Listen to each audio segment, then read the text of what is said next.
하나님의 말씀 함께 봅시다. 하나님의 말씀은 시편 127편입니다.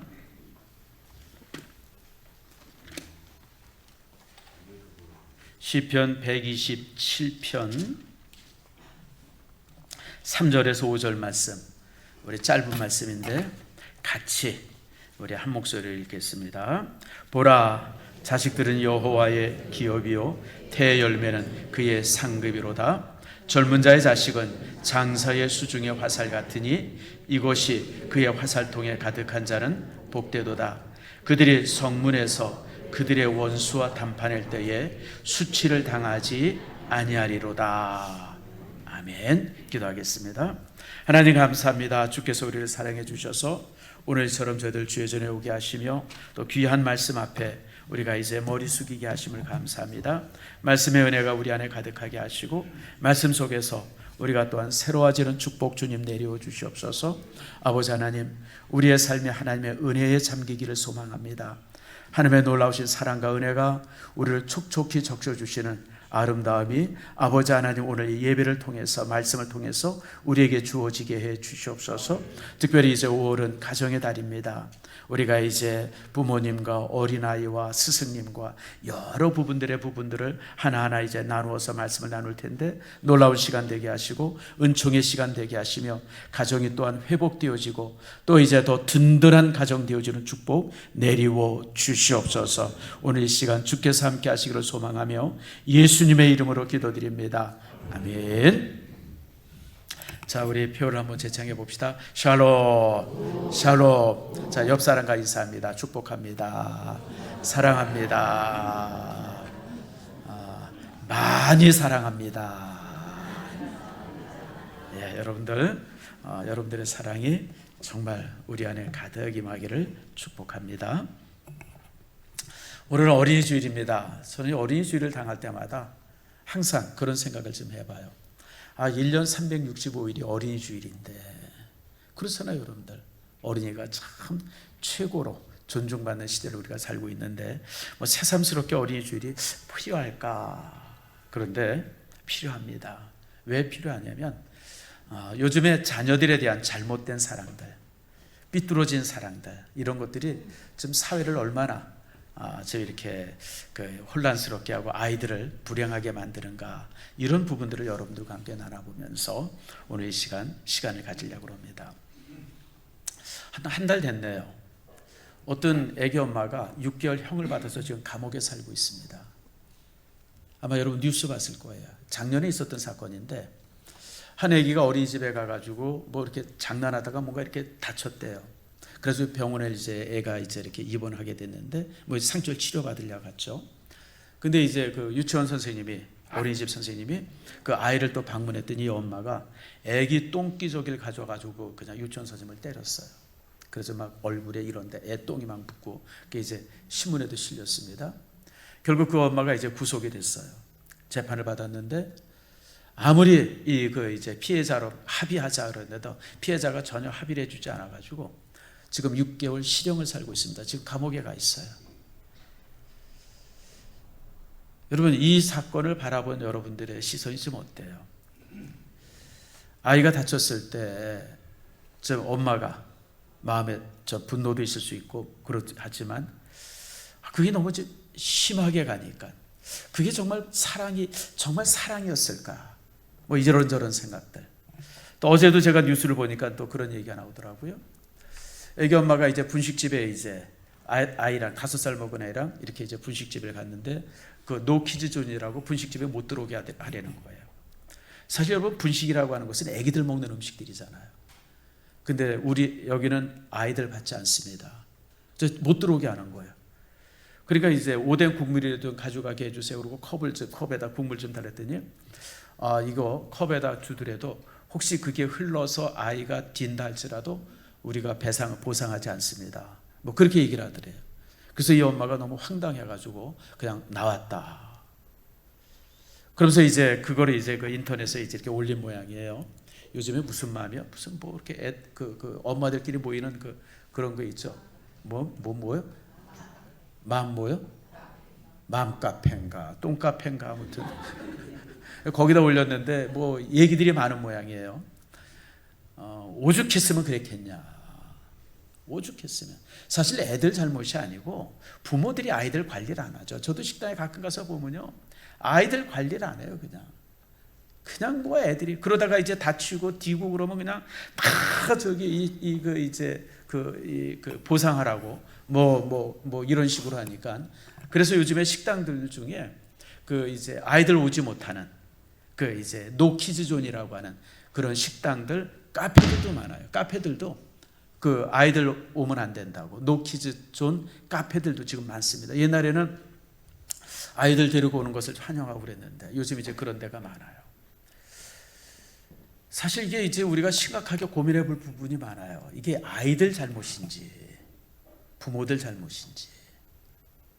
참 우리가 요즘에 아이들을 이렇게 잘 키우는 건지. 그러면서 이제 제가 이런저런 이제 뉴스들을 좀 이렇게 종합해 보고 찾아봤더니 별일들이 많더라고요. 요즘에요, 중고등학교에서 수학여행 가는 학교들이 지금 17%밖에 안 된다 그래요. 대부분의 학교들이 그 열이면 이제 10학교들 중에서 중고등학교 10학교 중에서 이제 수학여행 가는 학교가 그저 하나 둘 정도밖에 없다 그래요. 그 이유는 딴 게 아니에요. 만약 사고가 나거나 무슨 불상사가 나면 바로 이제 선생님들이 이제 형사 구속이 돼 버립니다. 아이들이 무슨 사고가 나고 그러니까 선생님들이 그럼 무슨 뭐 애들 수학여행 가가지고 뭐 구속될 일이 있나 뭐 이런 생각 갖고 아예 수학여행 자체를 안 가는 거예요. 또 며칠 전에 또 인터넷에 이 신문에 실린 것도 한번 봤어요. 뭐 경주에 수학여행을 가는데 무슨 뭐 3박 4일 가는데 67만 원이래나. 아니 경주 비행기 타고 가요? 아니 무슨 수학여행비가 60만 원 70만 원씩 해요. 그래서 내가 그 비용 나온 걸 이렇게 보면서 야 요즘에 미쳤나 보다. 아니 경주를 무슨 뭐 비행기 타고 가나. 그러니까 결국 그것이 이제 막 신문에 라디오 뉴스에 나오기 시작하고 그러다 보니까 학교에서 또 이제 뭐 그 자기가 합리적으로 가격 뽑은 거라고 그러더니 뭐 이제 취소한다 그래서 취소가 됐다고 그런 뉴스 여러분이 다 보셨을 겁니다. 지금 심각하죠. 요즘에 이제 아이들 이제 봄 운동회 하는 계절입니다. 여러분 아세요? 요즘에 학생들 운동회 때 부모 참석 불허입니다. 부모가 한 명도 못 들어가요.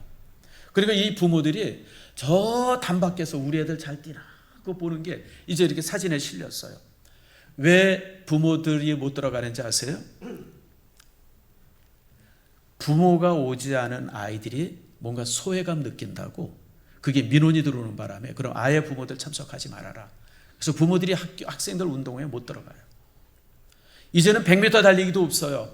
왜냐하면 1, 2, 3, 4등을 이렇게 정하면 1등 못한 애들이 상처받는 데라 그래서 뜀뛰기도 없어요. 저 축구도 못해요. 왜냐하면 11명 안에 들어가지 못한 애들이 상처받는다고 전 학생들 다 나와서 함께 뛰라고 그런다. 개판이죠. 도대체 교육이 어떻게 되고 있는지 모르겠어요. 뭐 그것뿐만입니까? 뭐 저기 이제 운동회 때 도시락도 싸가지고 오지 말랬는데요.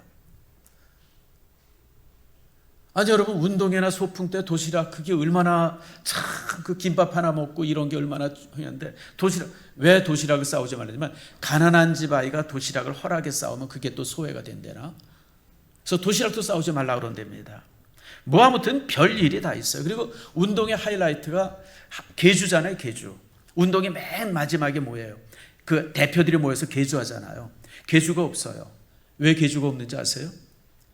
선수로 선발되지 않은 아이들이 상처받는다고. 그게 또 민원으로 와가지고 지금 계주도 못한다. 그러니까 도대체 운동회 때 뭐 하는 거예요? 그 뭐 공놀이 하나? 그냥 크게 공 굴리기 하나? 도대체 야 이게 왜 이렇게 됐나? 요즘에 또 사생대회도 안 한답니다. 지금 초등학교가요. 이 유년 이제 초등학교 이 과정에 시험이 없어요. 그래서 내 아이의 성적이 어떤지를 아무도 몰라요.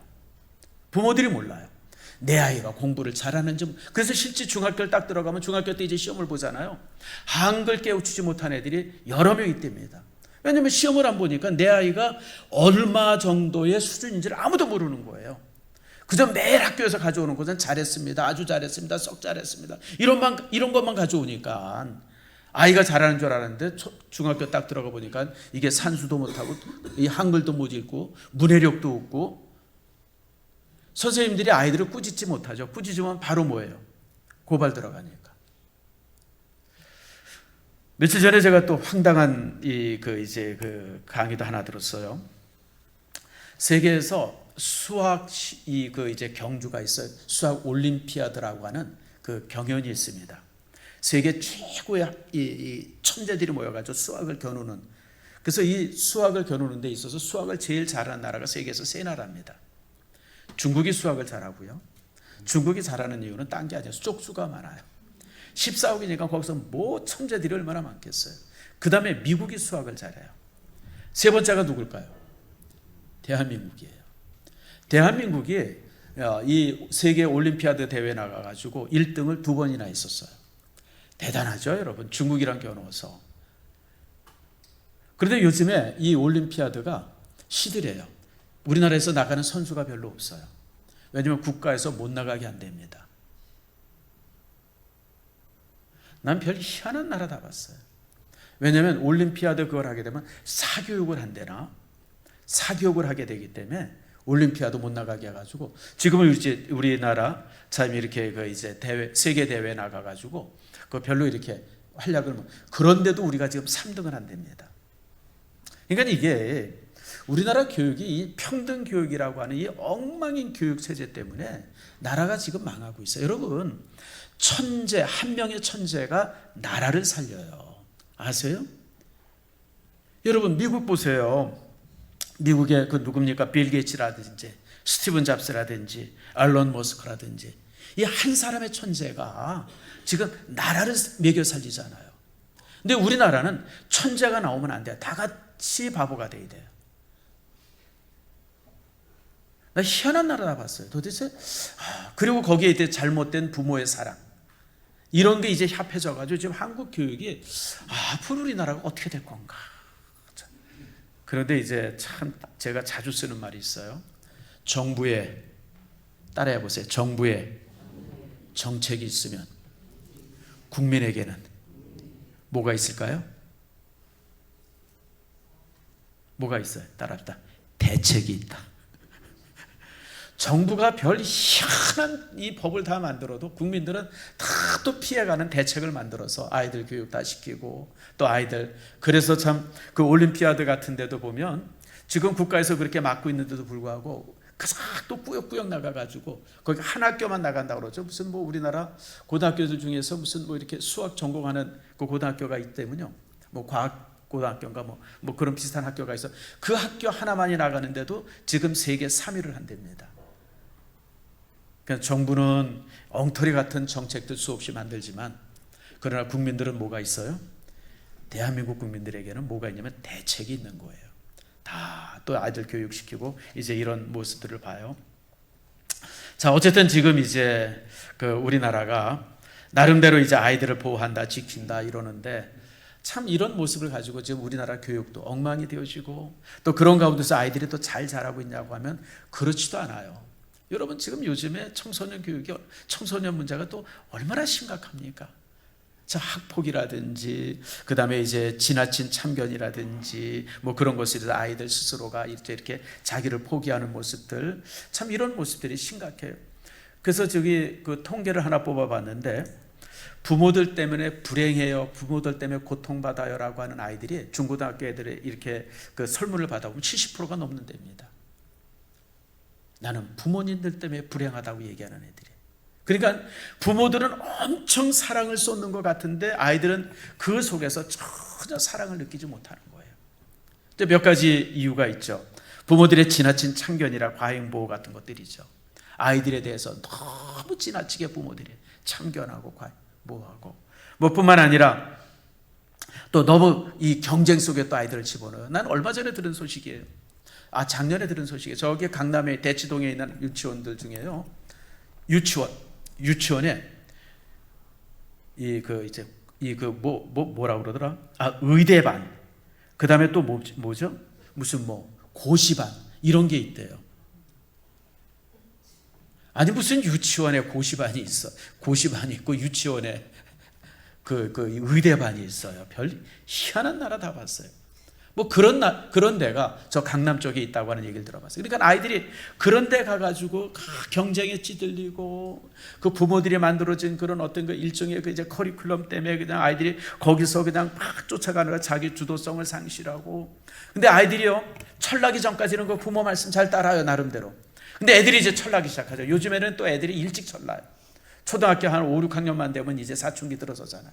그러면서 이제 아이들이 따라가는 애들은 괜찮은데 못 따라가는 애들은 반항하기 시작하고 거기에 대해서 뭐 이러면서 청소년 문제가 심각한 것을 우리가 참 많이 보게 되어지죠. 그래서 이런 모습을 이렇게 바라보면서 여러분, 부모가 자녀 안 사랑하는 사람이 어디 있겠어요?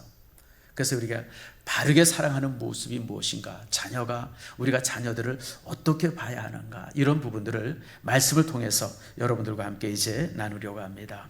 여러분, 사랑이 지나치면요 독이 됩니다. 항상 기억하세요. 제가 요즘 아이들 모습을 이렇게 바라보면서 항상 느끼는 게, 또 제 자녀들을 보면서 느끼는 게요, 우리가 다 자녀를 사랑하죠. 그런데 그 사랑이요 잘못되어지면 독이 돼요. 약이 그렇잖아요. 모든 약이 적당한 양을 먹으면 그게 약이 되는데요, 그게 지나치면 그게 독이 됩니다.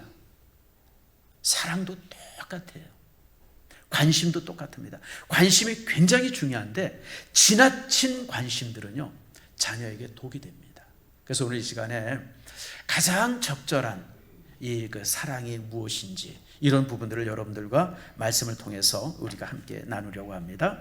자, 이제 우선 3절 말씀을 함께 같이 한번 읽겠습니다. 자, 3절 같이 읽겠습니다. 시작. 보라, 자식들은 여호와의 주신 기업이요 대열매는 그의 상급이로다. 자식들은, 여러분 집에 있는 자녀들, 내 옆에 있는 내 딸, 아들, 내 자녀예요. 그리고 또 이제 손주들도 자녀죠. 여러분, 이 자녀들은 여호와께서 주신 기업이고 또 상급이다라고 말합니다. 여기서 중요한 것이 있어요. 누가 줬어요? 하나님이 주셨어요. 여러분, 부부가 결혼해서 그냥 자녀 낳았다, 아니에요. 여러분들이 결혼해서 자녀를 낳았지만 여러분의 모든 자녀는 하나님께서 주셨음을 꼭 기억하세요. 따라합시다. 기업이고 상급이다. 요즘 젊은이들이 결혼하면서 아이들을 언제 낳을 것인지, 몇 낳을 것인지 나름대로 자기들끼리 이제 계획을 가져요. 여러분, 그 계획이 나쁜 건 아니에요. 당연히 계획이 있어야죠. 그러나 여러분, 그 계획이 그 계획대로 되지 않습니다. 내가 아무리 많이 낳으려 해도 하나님이 안 주시면 못 낳는 거고요. 내가 아무리 안 낳으려 그래도 하나님이 주시면 여러분 낳아야 돼요. 왜냐하면 무엇이기 때문에? 하나님이 주셨기 때문에 그렇습니다. 가끔 생활고에 비관한 부모들이 자녀를 데리고 자살하는 사건들이 종종 있어요. 여러분, 이건 잘못된 겁니다. 자녀를 자기 소유로 생각하기 때문에 그래요. 자녀는 내 것이 아니라 누구의 것이에요? 하나님의 것임을 꼭 기억하세요. 그러므로 모든 자녀는 존엄합니다. 여러분이 가지고 있는, 여러분의 가정에 있는 여러분의 자녀는 존엄합니다. 귀중합니다. 왜냐하면 하나님이 주셨기 때문에 그래요. 내가 결혼하고 이제 부부 생활하니까 이제 거기서 낳은 자식이다, 그러니까 내 거고 뭐 보잘것 없을 수 있어요. 아니에요. 여러분들, 모든 자녀는 하나님이 주셨기 때문에 귀한 존재입니다. 그 어떤 것보다 소중한 존재라고 하는 것을 여러분 기억하세요. 우리는 종종 이 아이들을 좀 차별을 해요. 요놈은 잘생겼고 못생겼고 똑똑하고 덜 똑똑하고 뭐 이렇게 건강하고 안 건강, 뭐 이렇게 해서 아이들 나름대로 이제 등급을 주려고 하는데, 아니에요. 여러분들, 가정에 주어진 자녀는 그가 똑똑하든지 안 똑똑하든지 상관없이, 잘생겼든지 안 생겼든지 상관없이, 키가 크든지 작든지 상관없이, 그 모든 것과 상관없이 다 하나님의 보물이라고 하는 거예요. 하나님께서 자신의 보물 창고에 아이들을 많이 가지고 있다가 누가 결혼하면 그 가정이 이제 자녀를 가져야 되겠다 싶으면 그 중에서 그 가정에 가장 적당한 자녀를 그 가정에 주세요. 여러분, 그러므로 내게 주신 자녀는, 하나님께서 내 가정에게 주신 자녀는 내게 가장 적합하다라고 하는 걸 꼭 기억하세요. 우린 종종 자녀에 대한 불만을 갖죠. 좀 이놈들이 좀 똑똑했으면 어떨까, 이놈이 좀 잘생겼으면 어떨까, 키 좀 컸으면 어떨까, 별별 생각을 다. 아니에요, 여러분들. 여러분 가정에 가장 맞는 애를 하나님이 주신 거예요. 혹시 여러분 자녀가 좀 똑똑해요? 여러분이 모자라기 때문에 똑똑한 자녀 줬는지도 몰라요, 여러분들. 한번 똑똑한 자녀 한번 가져봐라. 뭐 이래서 줬는지도 몰라요. 혹시 자녀가 좀 부족한 게 있어요? 여러분, 부족한 자녀가 태어날 수 있어요. 장애를 가지고 태어난다든지 뭔가 좀 부족하면. 여러분, 이유는 딱 하나입니다. 여러분만이 그 자녀를 키울 수 있기 때문에 여러분에게 준 거예요. 무슨 말인지 아시죠? 하나님께서 조금 이제 장애가 있는 아이가 있는데 이 자녀를 누구에게 줄까 생각하시다가 이 자녀를 끝까지 사랑하고 키울 수 있는 가정이 어디인가를 찾아서 준 거예요. 그러면 여러분들 이 장애를 가졌든지 똑똑하든지 안 똑똑하든지 상관없이 모두 소중해요. 혹시 여러분 자녀 중에 반항하고 말썽 부리는 자녀가 있습니까? 여러분, 이유는 딱 하나입니다. 자신을 돌아보라고 그런 자녀 준 거예요. 너는 따라합시다. 너는 더했어 이놈아. 그러라고 하나님께서 그런 자녀 주셨는지 몰라요, 여러분들. 그러므로 우리가 자녀를 받을 때, 하나님께서 내 가정에 자녀를 주셨을 때 이것이 하나님의 자녀라고 하는 마음을 항상 가져야 돼요. 내 자녀가 아니에요. 내 것이 아니에요.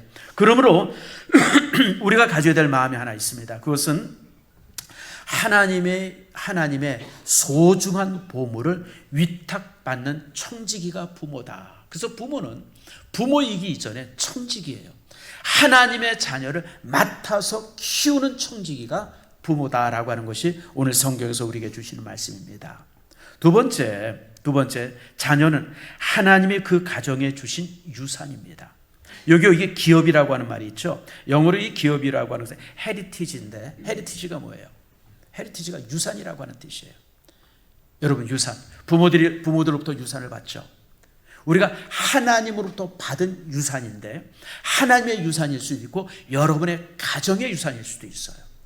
다시 말하면 여러분 자녀는 내가 키우고 또 이제 그 하나님께서 그러지만 그러나 그것은 이제 유산입니다.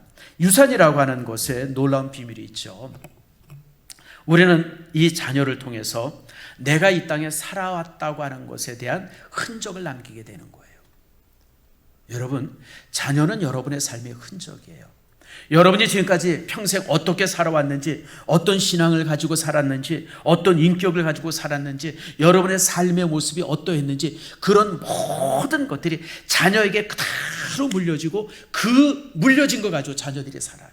다시 말하면 자녀들은 여러분의 삶의 일종의 분신과 같은 존재예요. 자녀가 있기 때문에 내가 이 땅에 살았다고 하는 것에 대한 증거가 되어지는 거예요. 만약에 자녀가 없으면 내가 살아온 삶은 그것으로 끝나요. 아무런 흔적도 없이 끝납니다. 자녀가 있으므로 내가 이 땅에 살았다고 하는 흔적이 자녀에게 이렇게 유지가 되어지는 거예요. 그래서 여러분, 자녀는 여러분의 인생에 있어서 유산입니다. 여러분, 생명의 유산일 뿐 아니라 삶의 교훈의 유산이고 가문의 흔적이고 또 이제 나름대로 신앙의 유산이고 여러 가지 남는 유산이 자녀라고 하는 겁니다. 그러므로 여러분, 자녀는요 여러분의 분신이에요. 여러분이 아이고 저놈은 나를 전혀 안 닮았어요 그렇게 얘기하는데 아니에요. 여러분들, 내가 자녀들 이렇게 보면 부모 그대로 닮았어요. 똑같아요. 자기는 그렇게 안 산 것 같고 자기는 좀 잘난 것 같아요. 아니에요. 여러분들, 내가 보니까 똑같아요. 똑같아. 물론 조금 다름이 있을 수도 있지만 그러나 그 부모가 가진 그대로를 자녀가 그대로 유산으로 받고요. 그리고 또 이제 그것이 그래서 여러분들, 내가 이 땅에 살았다고 하는 존재는, 살았다고 하는 증거는 내 자녀로서 증명이 되어지는 거예요. 여러분이 만약에 자녀 없이 죽으면요 여러분의 존재는 그것을 끝나고 누구도 기억하지 않아요. 근데 그래서 저는 여러분들의 신앙의 대가 그리스도가 오실 때까지 여러분 아름답게 유지되기를 축복합니다. 뿐만 아니라 자녀는요, 따라합시다, 공동체의 유산이다.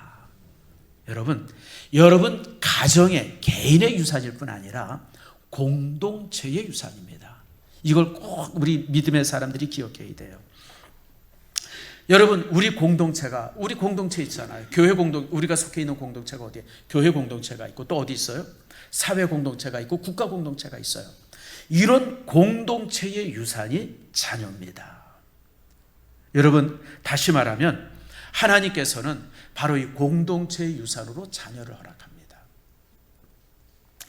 요즘 우리가 세상을 바라볼 때마다 종종 이런 고민을 하죠. 인류에게 미래가 있을까라고 하는 거예요. 특히 이 전쟁들, 우리는 문명이 발달되어지고 사회가 막 진보되어지면 전쟁도 없고 정말 좋은 사회가 될 것 같은데 아니에요, 여러분들. 세계 역사를 가만히 들여다보면요, 문명이 발달되고 발달될수록, 그리고 사회가 부유해지면 부유할수록 전쟁이 더 많습니다. 1, 2차 세계대전, 여러분 100년 전에 있었죠. 1, 2차 세계대전이 있었는데 유럽이 가장 부유할 때 일어났던 전쟁이 여러분 1차 세계대전이고 2차 세계대전입니다. 지금도요, 세계가 얼마나 부유합니까? 여러분, 사실 이런 시대를 우리 이 인류가 언제 살아봤어요? 먹는 거 걱정하지 않은 시대가 여러분 요즘밖에 더 있었어요. 저 어렸을 때만 해도요, 무슨 보릿고개라는 얘기 허다하게 많았고요. 그냥 무슨 TV 뉴스에 그냥 논이 쩍쩍 가뭄으로 쩍쩍 갈라지는 얘기, 그냥 굶는 얘기 허다하게 많아요. 요즘 인류가 굶는 얘기 안 하죠. 굶는 얘기 안 하는 유일한 세대가 지금의 세대인데 전쟁이 제일 많아요. 여러분, 뭐가 부족해서? 나는 요즘에 이란에서 일어나는 전쟁을 바라볼 때마다 아니, 그까지 원자폭탄 안 만들면 되지. 왜 그거 만든다고 저 난리를 쳐요? 아니, 원자폭탄 가지면 쌀이 나와요, 밥이 나와요, 국이 나와요. 근데 여러분, 그냥 그 이란 사람들 지도자들이 원자폭탄 안 가지면 안 된다고 그냥 그거 가지고 버티라고 지금 온 나라가 쑥밭이 됐어요.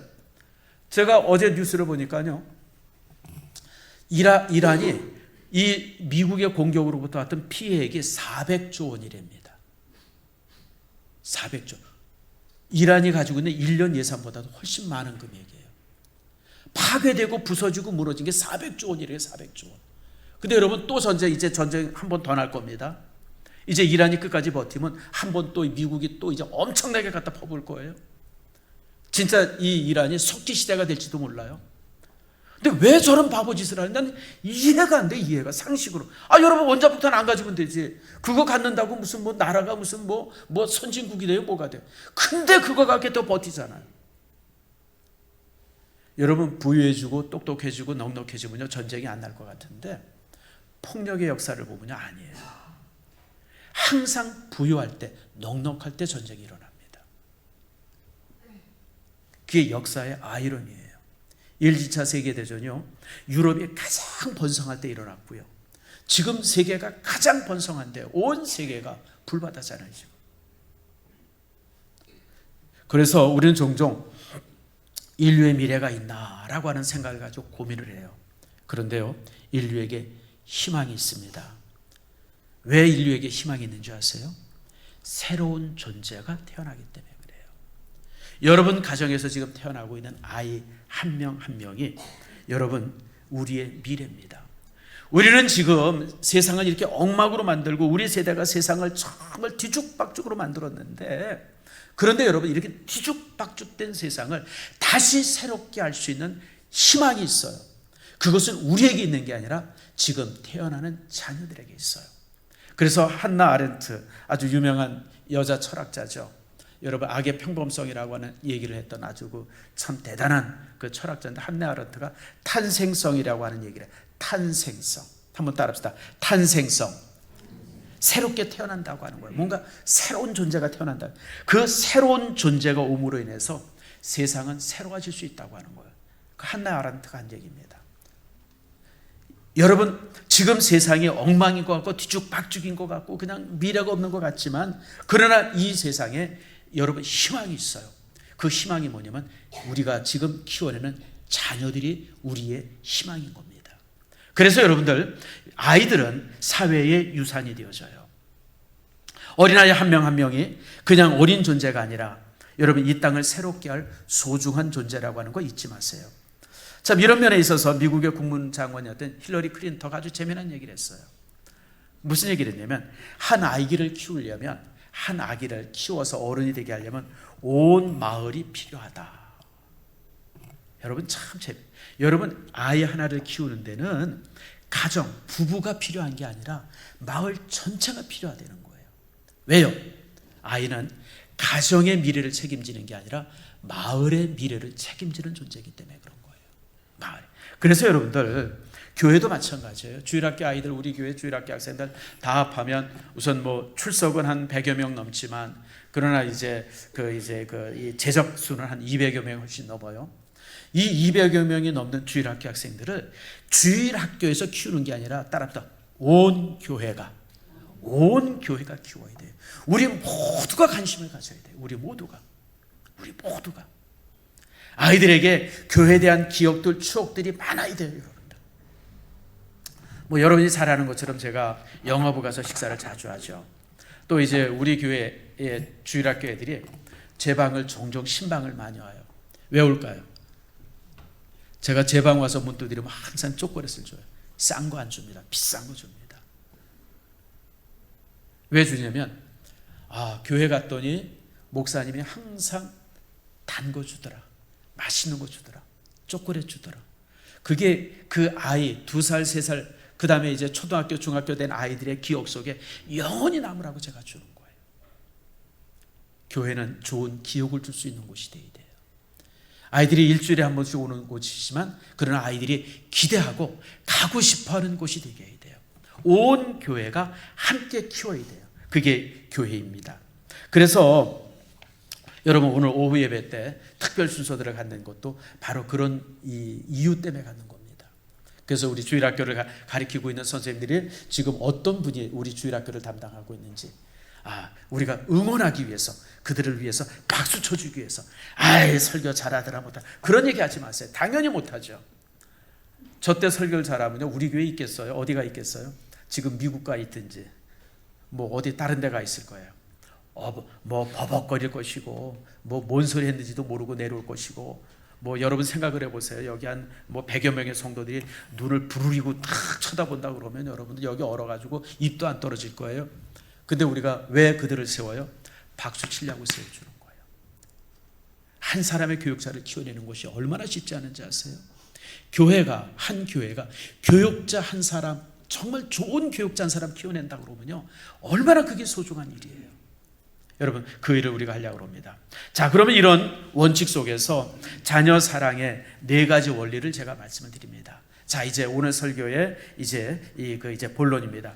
자, 그러면 우리가 이제 어떻게 자녀를 사랑해야 되느냐? 자, 4가지 원리를 제가 말씀드립니다. 첫 번째가 4가지 원리. 첫 번째 한번 좀 봅시다. 따라합시다. 창조의 원리. 창조의 원리. 창조의 원리라는 것은 뭐냐면 존재 그 자체를 기뻐하는 거예요.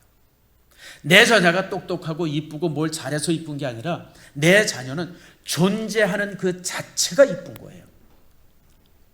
아멘 하세요? 존재 자체가 이쁘다. 존재 자체가 아름답다. 여러분 아동 심리학자들이 하는 얘기가 중요한 얘기가 있어요. 자녀들은요 부모의 눈동자에 자기가 어떻게 비춰주느냐에 따라서 자기 자존감이 만들어진답니다. 무슨 얘기인지 아시죠? 부모가 내 자녀를 바라볼 때 정말 사랑스럽게 바라보고 정말 아름답게 바라보고 정말 이쁘게 바라보면 내 자녀는 자신을 소중하게 여기는 자존감이 형성이 된다 그래요. 그러니까 부모가 바라보는 눈동자에서 자기 자신을 발견하는 거예요. 근데 만약에 부모가 자녀를 보고 뭐 이렇게 생긴 놈이 나왔어 막 이렇게 자녀를 향해서 여러분들이 좀 그런 마음을 가지면요 자녀는 그렇게 자기 자존감이 만들어져요. 보잘것없이 자기가 뭐 쓰레기인 것처럼 보잘것없이 막 아무렇게나 굴려도 되는 것처럼. 여러분 아이가요 자기 스스로를 존중할 때 아이가 잘 커요. 아이가 건강하게 자랍니다. 그래서 여러분들 이 자존감. 그래서 여러분들 우리 부모는 하나님께서 주신 그 기업임을 여러분 기억하면서 정말 그저 무엇을 잘해서가 아니라 이뻐서가 아니라 하나님께서 내게 주셨다고 하는 사실 속에 자녀를 소중하게 여겨야 합니다. 그래서 여러분들 자녀는 창조의 원리를 가지고 그 자체를 기뻐하는 여러분들이 되어지길 바랍니다. 자녀 자체를 기뻐해야 돼요. 두 번째 원리가 있어요. 자, 두 번째 원리가 뭐냐? 훈육의 원리입니다. 한번 읽어봅시다. 시작. 훈육의 원리. 신앙의 유산을 언어와 삶으로 전달한다. 여러분 중요해요. 여러분들이 가지고 있는 믿음, 여러분이 가지고 있는 그 이제 신앙, 이런 부분들을 언어와 삶으로 여러분들 가르쳐야 돼요. 여러분, 가르치지 않으면 안 돼요. 그래서 이스라엘 사람들에게 있어서 아주 유명한 그 이제 교육법이 있죠. 그게 바로 뭐냐? 쉐마입니다. 쉐마라고 하는 것은 들으라라고 하는 것이죠. 들으라. 하나님께서는 이스라엘 백성들을 향해서 출애굽기서와 신명기에서 나오는데 들으라 그러면서 내 자녀가 앉든지 일어서든지 집 안에 있든지 집 바깥에 나가든지 문설주를 향해서 나가든지 들어오든지 상관없이 항상 하나님의 말씀을 따라합시다. 가르치라고 얘기해요. 그게 유대인들을 만들어요. 여러분들 유대인이라고 하는 족속이 특별히 무슨 머리가 좋고 특별한 존재가 아니에요. 유대인들은요 키워지는 존재예요. 어려서부터 말씀으로 키워진 거예요. 여러분 유대인들은요 정말 불행한 종족입니다. 아브라함에 의해서 유대인들이 이제 선택이 되어지죠. 그리고 나서 이제 이렇게 쭉 그 가문의 역사가 한 200년 가다가 애굽에 가가지고 400년을 노예로 살아요. 그리고 노예로 살아가지고 다시 나와서 또 이제 그 가나안 땅에 정착하는데 몇 년 걸리면 한 400년 걸립니다. 그게 사사시대입니다. 그러니까 아브라함이 택해져서 사사시대를 거쳐서 독립국가를 갖는 때가 몇 년 걸리면 1000년이 걸립니다. 근데 여러분 1000년 동안 유랑하면서 유대인들은 자기 종족을 지켜갑니다. 그래서 유대인들은 그래서 이제 사울에 의해서 왕국이 만들어지고 그리고 이제 나라가 이제 망하죠. 시드기야 때 나라가 망하는데 그 독립왕국을 딱 가지고 있었던 때가 몇 년이면 400년밖에 안 됩니다. 그리고 나라가 망해요. 그리고 이제 나라가 망해가지고 바벨론에서 망해가지고 다시 이제 돌아오고 또 그러면서 이제 예수님이 오실 때까지도 한 400년 기간 동안은요. 여러분 얼마나 혼란의 시대인지. 물론 그때도 이제 조그만 왕조가 하나 있어요. 히스기야 왕조라고 해가지고 뭐 이렇게 이제 왕조가 하나 있었지만 아무튼 뭐 그러고 그냥 그렇게 그 이제 독립되지 못한 가운데서 그렇게 살았었어요. 그리고 이제 예수님 시대에 완전히 망해가지고 2000 동안 방랑 생활을 해요. 그러니까 유대인들은 그 역사를 가만히 살펴보면 유대인의 역사들이 총 합하면 3000년의 역사가 되는데 국가를 가지고 있고 민족을 갖고 있었을 때가 400년밖에 안 됩니다. 나머지의 모든 시대는 속국으로 살았고 방랑하면서 살았고 흩어져 살았고 심지어는 예수님 돌아가시고 나서 한 2000년 동안은 그냥 온 세계에 흩어져 살았는데 그들이 다시 나라를 만들잖아요. 그 이유가 뭔지 아세요? 쉐마 때문에 그래요. 쉐마. 유대인들은 태어나면 항상 말씀을 훈육하고 교육했어요. 그래서 여러분들 교회에서 신앙생활을 배워라라고 하면 여러분 늦어요. 어디서 가르쳐야 돼요? 가정에서 가르쳐야 돼요. 신앙의 교육의 장소는 가정이고요. 부모입니다. 부모가 언어로 가르쳐야 되고 삶으로 가르쳐야 돼요. 언어와 삶으로 가르칠 때 그 자녀가 신앙을 유산으로 갖는 그런 자녀가 되어줄 수 있습니다. 훈육의 원리입니다. 자, 세 번째로 뭐가 있냐면 기다림의 원리가 있습니다. 자, 한번 같이 읽어봅시다. 기다림의 원리, 자녀의 시간을 존중합시다. 기다림이라고 하는 것이 무슨 뜻일까요? 여러분, 자녀는요, 부모가 원하는 만큼의 성장이 그렇게 쉽게 이루어지질 않아요. 여러분, 우리가 벼를 뿌리죠. 이제 이 모판을 하고 이제 모신기를 하죠. 모신기 하면 뭐가 안 자라면 어떻게 하면 돼요? 뭐가 안 자란다고 우리가 뽑아주면 어떻게 돼요? 어떻게 돼요? 죽어요. 심었으면, 따라합시다. 심었으면, 가르쳤으면, 훈육했으면, 기다려라. 자녀의 시간은 우리의 시간과 다릅니다. 자녀의 시간은요, 부모의 시간과 전혀 다릅니다. 어떤 자녀는 뭐 2년, 3년 만에 커갈 수도 있지만 어떤 자녀는 10년이 걸릴 수도 있어요. 어떤 자녀는 20년이 걸릴 수도 있고 어떤 자녀는 30년이 걸릴 수도 있습니다. 부모가 하는 일은 무엇이냐? 부모는 옆에서 기다려주는 사람이 부모예요. 안 자란다고 못 자란다고 그냥 안달을 하고 그냥 애 들볶고 그냥 팍 그러면요 애가 삐뚤어집니다. 아이는 기다리면 돼요. 부모가 옆에서 내가 네 옆에 있다라고 하는 걸 항상 알려주고 기다려주세요. 1년 기다려도 되고 10년 기다려도 되고요. 늦으면 20년도 기다리세요. 30년도 기다리세요. 40년도 기다리세요. 여러분 50년은 왜 못 기다려요? 부모는 기다리는 사람이에요. 기다리면 아이는 변합니다. 근데 부모가 기다림을 포기하면 아이는 삐뚤어지게 자랍니다. 제가 살아보니까요, 아이가 부모 마음처럼 자라는 아이는 하나도 없어요. 반면에 지나고 보면 다 또 부모 마음처럼 자라요. 그게 바로 뭐라고요? 기다림의 원리입니다. 기다리세요.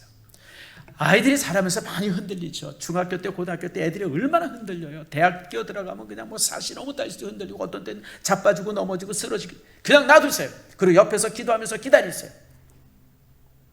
기다리면 아이는 저절로 다시 섭니다. 그래서 여러분들 우리 부모에게 있어서 중요한 것이 뭐냐면 기다림의 원리예요.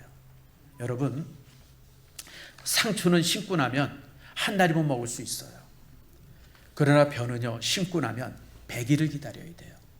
사과나무는요 4년 5년을 기다려야 돼요. 여러분 제목은요 큰 제목으로 쓰려면요 40년을 기다리고 50년을 기다려야 됩니다.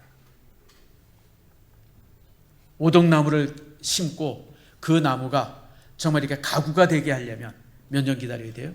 최소한 20년을 기다려야 해요. 벽오동 심은 뜻이 뭐예요? 여러분 벽오동을 왜 심어요? 30년 40년을 기다려야 그 나무가 여러분 그 이제 장도 만들 수 있고 그 다음에 이제 이렇게 이 배도 만들 수 있는 거예요.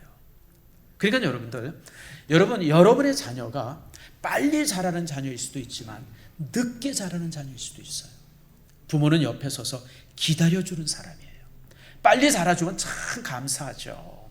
눈에 보이듯이 그냥 내가 확인할 수 있으면 얼마나 감사해요. 그런데 여러분 그런 자녀 없어요. 내가 보니까요.